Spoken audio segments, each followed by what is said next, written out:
If you believe that you're whole now, then that special person will come through. It's starting to slowly manifest in my life.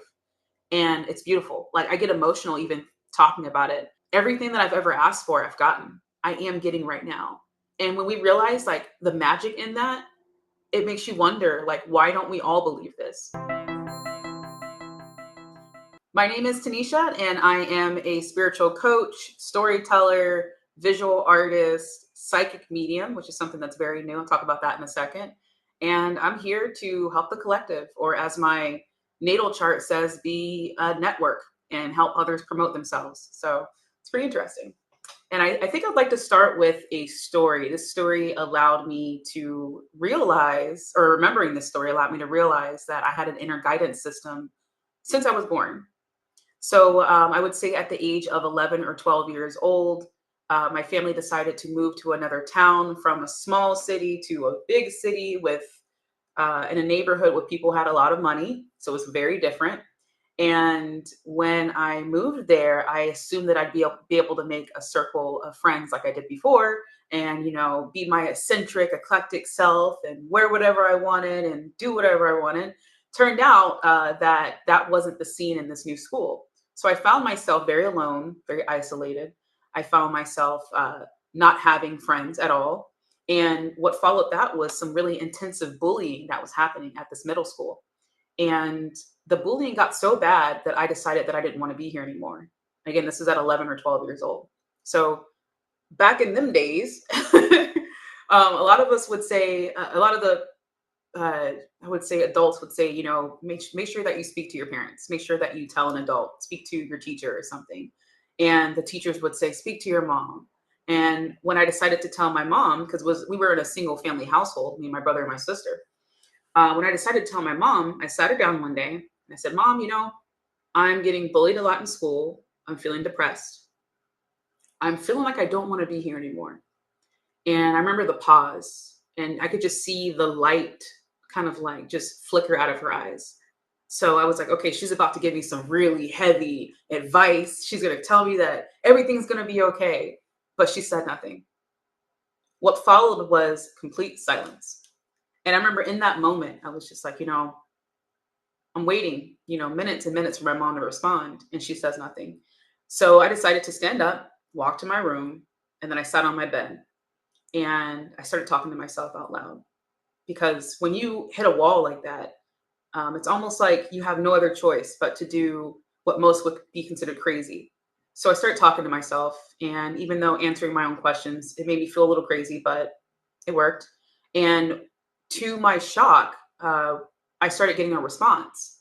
And the voice that responded to me sounded just like my own. And the voice said, don't worry about what your mom did or didn't do. Do not have expectations for your mother. You need to be responsible for your own emotions. And it said, what positive things can you take out of that conversation? And I sat there and I thought about it. I was like, okay, my mom's a really good listener because she didn't respond. But she listened to me. I knew she was listening. And the voice also said, what if, Tanisha, she knew that's all she needed to do? What if she knew that from this point forward, you would know what you need to do? And I said, okay, so what do I need to do? And I'm still speaking to myself out loud, by the way. I probably started looking crazy. But what happened was I realized in that moment that I had an inner guidance system. And in this inner guidance system, I call it my higher self now. I've defined it as that. But at the time, I had no idea what it was. All I knew was that I had the answers that I needed within me. So from that point forward, I started speaking out loud, asking questions. I would get a response from my inner guidance system. And also what led to that was hyper independence. At some point, we both became homeless, like my entire family. And I was very motivated after that. And I was very ego driven. Very ego driven. And I say these words not to say that they're negative, but these are the personas that I took on because I needed to be that persona in that moment so that I can be the strongest person I can be. And then eventually shift into something that's a little bit more worldly, a little bit more collective and sharing and making sure that I understand that we're all connected instead of it just being me. I need to get to this place or else I won't be happy. So I tell that story to say, because I just started a program called Awaken Your Inner Oracle. And what I learned on my journey at the, all the way to the age of 34 I am now, from the age of 12, what I learned is that we all have an inner guidance system. We all have it. We all have subconscious blocks. And there's one thing I forgot to mention. I forgot about that story. I completely forgot that ever happened. I forgot that I wanted to myself at some point. At the age of 11 or 12, that's crazy. That's too young. Like, what? But I remembered like 6 months ago, after I asked my guides to show me what I need to work on, I spoke out loud, completely forgetting that I started speaking out loud when, that traumatic event happened. So we all have subconscious blocks. We all have the opportunity to review our story and redefine our narratives. And I have an opportunity now to redefine that narrative that happened. We all have higher selves, inner guidance systems. And my job is to teach people how to peel back those layers and those old belief systems, to set clear intentions, to listen to their inner guidance system, to step into their fullest potential. Like, that's all the goal. But it starts with the foundation of learning who we are now, who we believe to be. So obviously right now I'm like this divine, feminine, beautiful person and stuff. But once upon a time, I was wounded. Once upon a time, I was 11 or 12-year-old that didn't want to be here anymore. And it took me asking the right questions to come to that conclusion. So let's see. From there, Awaken Your Inner God. Awaken Your Inner Oracle. This program, by the way, it's every session with me is a whole new, I would say, challenge. Like, it's not easy. Doing the work isn't easy at all.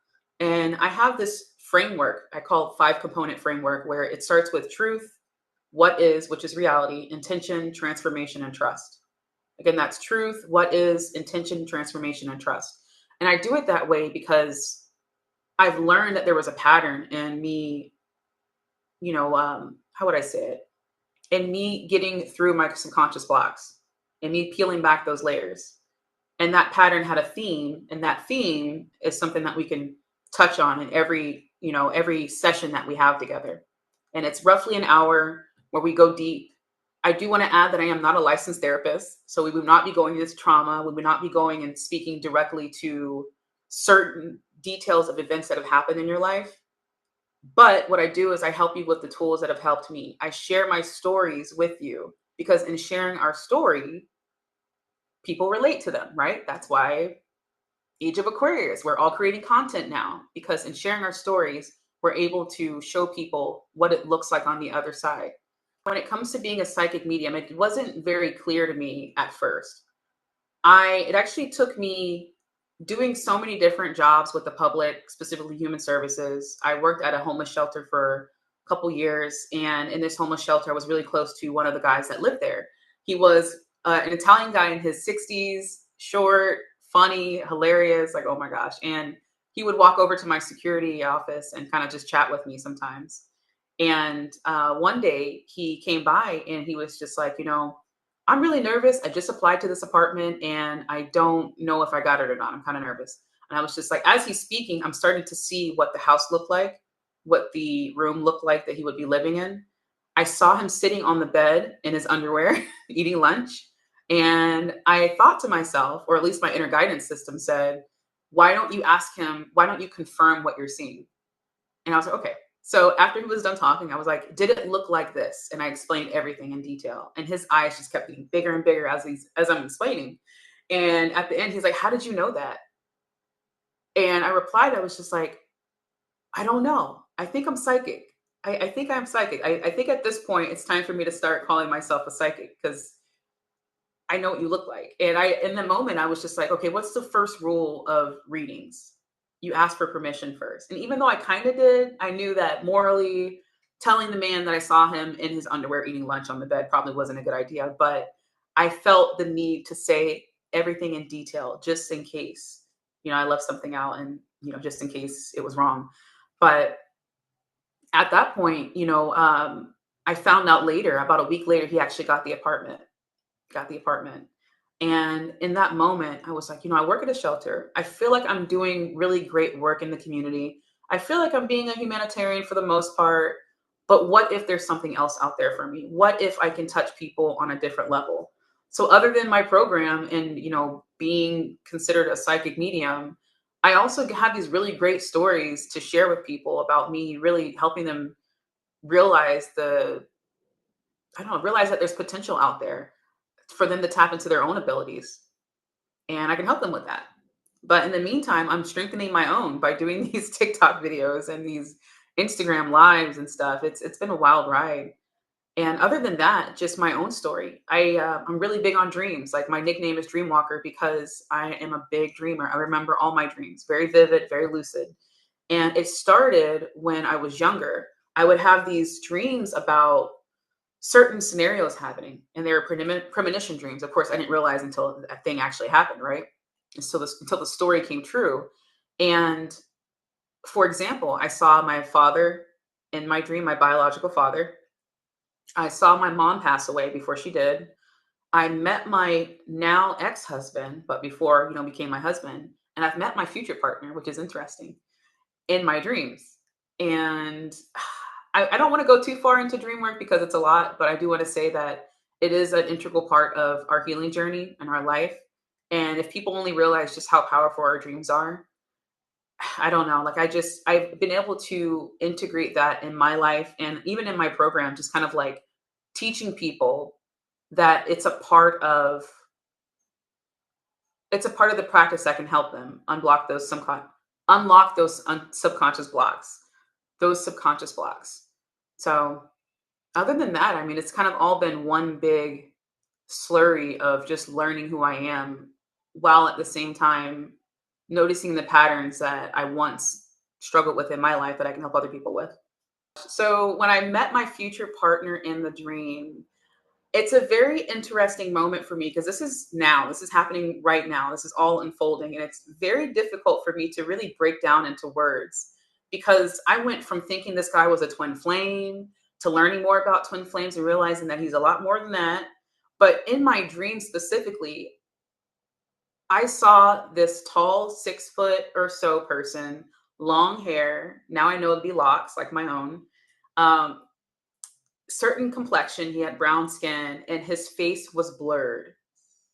And it's so funny because my dreams know not to give me too much detail because I will hyperfixate. And it didn't give me too much detail, so that's good. But when I met him online, I actually met him through someone else. We did a podcast together, an episode. And as soon as he got on the screen, it was like I knew, like my soul knew.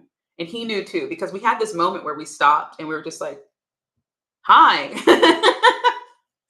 How are you? Like kind of awkward. And even now we've been teetering back and forth because he lives in Portugal. Like he lives so far from me. Lives so far from me.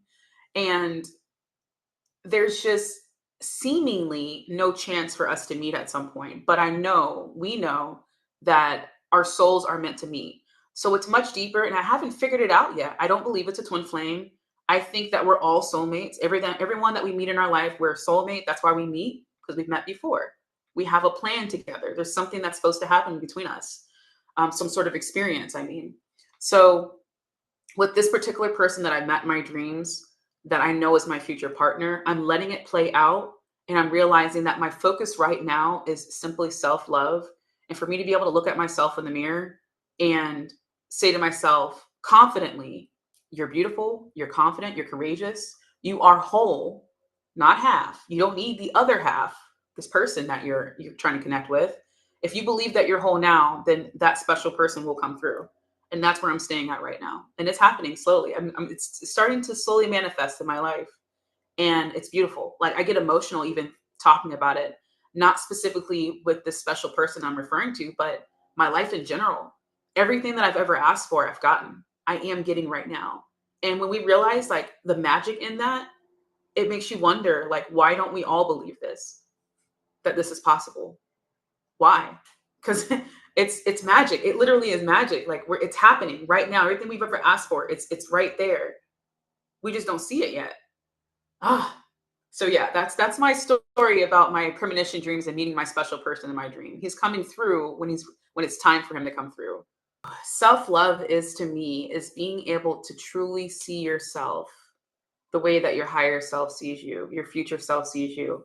So when I look at myself in the mirror, and I look at myself now, I actually see myself, because a lot of us, we get out of the shower and we're just like, we put our makeup on, we're glancing at ourselves, we don't actually see ourselves. When I look at myself, when I come to the altar naked, I look at myself from the top of my head to my feet, and I use affirmations. And a lot of people are like, well, I don't believe these affirmations. I don't believe it right now, so it's not going to work. You say it until you do believe it, because the practice itself will bring that emotion on, will help you actually truly see yourself in the light that you want to see yourself in. So that is my main practice. And also, I mentioned a couple of times speaking out loud. When I reframe the way that I speak about myself, that helps so much, because we have a habit, and this is something that a lot of people do when it comes to limerence as well. We have a habit of being hyper fixated on people that have the qualities that we believe we don't have for ourselves, that we don't believe we have in ourselves. So I'll say that again. We look for people who embody the confident, the courageous, the uh, fearless traits that we don't believe we have. And then we're like, wow, they're so confident. It's like, well, you are too. You just don't believe it. So when I realized that, it made me get clear on my intentions more whenever I felt like I was falling in love with someone or becoming heavily infatuated with them. It helped me ask the right questions. It helped me reframe the way that I was talking about myself and about them, and finding the truth in the infatuation in itself. So my self-love journey starts with my mom. Oh my goodness, my mom, our mothers. I think that's for most of us, to be honest with you. And my mom really did not believe that she was worthy of love. She struggled with it every day. And I didn't notice until I got older, and I realized I started working with the mentally ill. And I was like, wait, these people that I work with in my day job have the same symptoms and the same mannerisms as my mom, as other people in my life. I wonder if they're depressed. I wonder if they're bipolar, whatever. And I started asking the right questions. And I looked at my mom and I was like, wow, my mom does not believe that she is worthy, that she is beautiful, that she is loved. And in growing up with someone, in what way did I take on some of those traits? So my mom's gone now. She passed away 3 years ago. And I get a chance now with that realization to work on it for both of us, to make sure that I am embodying the true divine feminine figure that I want to be, the avatar that I see myself being in the future. So if anything I just mentioned resonates with you, just know that you're seeing this video for a reason. If it resonates with you, then there is obviously something that you can take from it.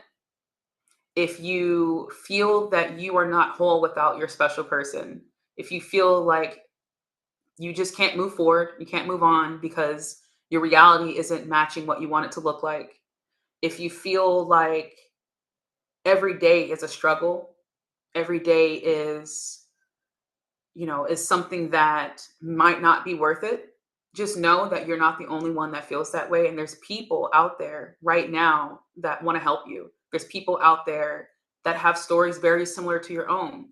And if you feel inclined to, click record and tell your story, share your story, because you never know who might reach out to you. You never know what community you might end up being a part of, because we're not meant to be isolated human beings. I learned that the hard way. I used to be the person that wanted to be in the middle of the woods, wearing I don't know, a satchel and like no shoes and, killing animals so I can eat and just be alone. I wanted to be that person, the wild man out there. And I realized that I need to be part of a community. I have to find my tribe. And in finding my tribe, it's telling my story, the true version of it, not just the pruned version that makes me sound great or makes me sound the opposite of great. So just know that your tribe is out there. I love you. Thank you so much for existing. So if you want to connect with me, you can go to yourstorycoach.org. Again, that's yourstorycoach.org. You can go to Instagram or TikTok, and it's going to be under @Dreamwalker Tanisha, spelled Tenesha. And Yeah, honestly, if you go to any of those websites, there's actually a link at the very top in the bio. You can click on my link tree and it has all my different offers there. But follow me, listen to my story, and let me know what you think.